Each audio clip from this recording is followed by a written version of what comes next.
नमस्कार दोस्तों, Aditya coaching centre bye दीपक sir में आप सबका स्वागत है। आइए जानते हैं सी टेट एमपी टेट रीत के लिए हिंदी शिक्षण, हिंदी पेडागॉजी का महत्वपूर्ण ट्रिक्स जो मैंने इस बुक से 15 प्रैक्टिस सेट है, इसमें से छांट कर कुछ ट्रिक निकाली है। 100% सी टेट पास करने के लिए मात्र इसको याद कर लेंगे, सी टेट पास कर सकते हैं। आइए जानते हैं सबसे पहले कि सी टेट में जो प्रश्न आएगा उसमें नकारात्मक विकल्प कैसे क्या क्या देखना है, क्या चूज करना है। तो उसमें पहला है अनदेखा करना। अगर आप लोगों के प्रश्न में अनदेखा करना, कोई भी बालक को अगर ऐसा प्रश्न आया है जिसमें बालक को अनदेखा किया जा रहा है तो उस प्रश्न पर टिक मारिए। बच्चों को डांटे नहीं। ऐसा प्रश्न जिसमें कोई बालक के प्रति अवरोध आता हो, शिक्षा के प्रति बाधा रुकावट आता हो, उस वाले प्रश्न को टिक कीजिए। केवल वाले प्रश्न का विकल्प पर टिक कीजिए। जिस प्रश्न में आर्थिक, गरीबी अमीरी की बात की गई हो उसको टिक कीजिए। व्याकरणिक नियमों को जानना। कोई भी प्रश्न अगर बच्चों को व्याकरण से नियमों से जुड़ी कर प्रश्न आ रहा है तो उसको टिक कीजिए। कोई भी प्रश्न बच्चों को प्रश्नोत्तर याद करवाना के लिए अगर प्रश्न विकल्प में दिया हो तो उसको टिक कीजिए। नेक्स्ट आता है केवल मानक भाषा का प्रयोग। केवल एक ही भाषा का प्रयोग करके ही शिक्षा देना आएगा तो उसको टिक कर दीजिए। रटने में बल न दीजिए या कंठस्थ करना अगर दिया हो तो उसको टिक कीजिए। सुनी हुई बात को ज्यों का त्यों दोहराना। अगर विकल्प में ऐसा भाव उत्पन्न हो रहा है तो उसको टिक कीजिए। विकल्प में अगर कठिन शब्दों का प्रयोग किया हो और बालक को समझ में नहीं आ रहा है उसको टिक कीजिए। कोई भी बालक को सख्त निर्देश देना मान्य नहीं होता है, इसलिए सख्त निर्देश दिया गया हो तो उसको टिक कीजिए। कोई भी बच्चे के त्रुटियों पर ध्यान न देना का विकल्प पर टिक कीजिए। कठोर रवैया नहीं अपनाना चाहिए बालक के प्रति, या बालक को हतोत्साहित नहीं करना चाहिए।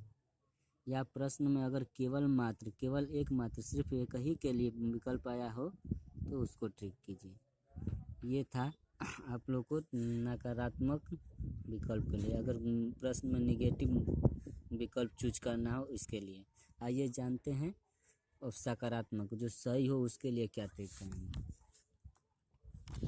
सकारात्मक में सबसे पहला होता है कि कोई विकल्प में अगर दिया हो, हिंदी शिक्षण में दिया हो, विकल्प दिया हो भाषा का प्रयोग करवाया जा रहा है उसमें, तो उस वाले आँख मूंद करके टिक कीजिए।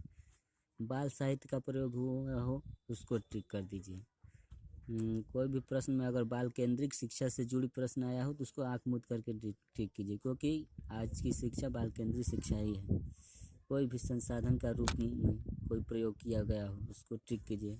अभिव्यक्ति का अवसर देना। हर विकल्प मैंने देखा है, हर प्रश्न में ढूंढ कर देखा है, ये ज़्यादातर प्रश्नों में अभिव्यक्ति का अवसर देना हमेशा आ रहा है, इसलिए ये नोट कर लीजिए, याद कर लीजिए कि अभिव्यक्ति का अवसर देना ही महत्वपूर्ण होता है, इसलिए इसको आँख मूंद कर टिक कीजिए। बच्चे स्वयं करके सीखे, ये तो आप लोग जानते ही हैं। किसी भी विषय पर चर्चा करना। कोई भी प्रश्न अगर हो रहा है तो उस पर चर्चा करना, वार्तालाप करना। अगर बच्चे के प्रति आ रहा है प्रश्न तो उसको टिक कीजिए। त्रुटियां अस्थायी होती है, सही बात है, बच्चे गलती करेंगे नहीं तो सीखेंगे कैसे, इसलिए त्रुटियां अस्थायी होती है। ऐसी प्रश्न आ जाए उस पर टिक कीजिए। विभिन्न संदर्भों का प्रयोग की क्षमता। विभिन्न संदर्भ से जुड़ी प्रश्न काफ़ी आया है, इसलिए इस पर ध्यान दीजिए। विभिन्न संदर्भों का प्रयोग भाषा के प्रति आ रहा है तो उसको टिक कीजिए। सृजनात्मकता, रचनात्मकता ये दिया हो कोई भी विकल्प में तो टिक कीजिए। विविध अवसर, यहाँ पे भी आ गया विविध अवसर, काफ़ी प्रश्न का दोहराया गया है, इस वाले विकल्प पे ध्यान दीजिएगा। विविध अवसर अगर आ जाए तो उसको टिक कीजिए। अगर नेक्स्ट दिया है प्रोत्साहित करना भाषा के प्रयोग के लिए। भाषा के कौशल अंतर संबंधित होते हैं। भाषा कैसे होते हैं कि अंतर संबंधित।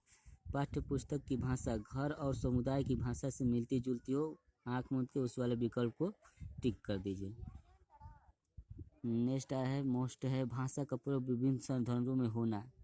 पाठ्य पुस्तक में ऐसी रचनाएं जो परिवेश से जुड़ी है, एकदम वेरी वेरी मोस्ट इम्पोर्टेंट, ऐसी शिक्षा जो बच्चे के परिवेश से वातावरण से जुड़ी हुई हो, उस विकल्प वाले को टिक कीजिए। भाषा नियमबद्ध व्यवस्था होनी, भाषा की व्यवस्था कैसी होनी चाहिए, नियम तरीके से, जैसे SBPL है, पहले बोलना, कक्षा में एक से अधिक भाषाओं का प्रयोग करना संज्ञानात्मक विकास में सहायक होता है। शुद्ध भाषा का प्रयोग, अगर आप शिक्षक हैं तो भाषा में शुद्ध भाषा का प्रयोग करना ही चाहिए, इसलिए अगर ऐसा विकल्प आए बच्चे के प्रति शुद्ध दिया तो शुद्ध पे टिक मारेंगे। संदर्भ की स्थिति, अपनी बात कह पाना, कहानी, कल्पना शक्ति, चिंतन शक्ति का विकल्प दिया हो, इसको टिक कीजिए। अपने अनुभव से सीखना, ये वेरी वेरी मोस्ट होता है, बच्चे अपने स्वयं करके अपने अनुभव से ही सीखते हैं, ऐसा विकल्प दिया हो तो उस पर टिक कीजिए। अगर आप इस मोस्ट ट्रिक को अगर याद कर लेते हैं तो मात्र 10 दिन में ही कुछ पढ़ेंगे नहीं, लेकिन अगर आप इसे याद कर लिए तो हिंदी में आपको पास होने से कोई नहीं रोक सकता। बहुत महत्वपूर्ण ट्रिक है, छांट कर मैंने लिखा है, 100% एकदम पास होने की गारंटी। पसंद आए तो लाइक, सब्सक्राइब और शेयर कीजिए। अगले नेक्स्ट वीडियो साइकोलॉजी का होगा।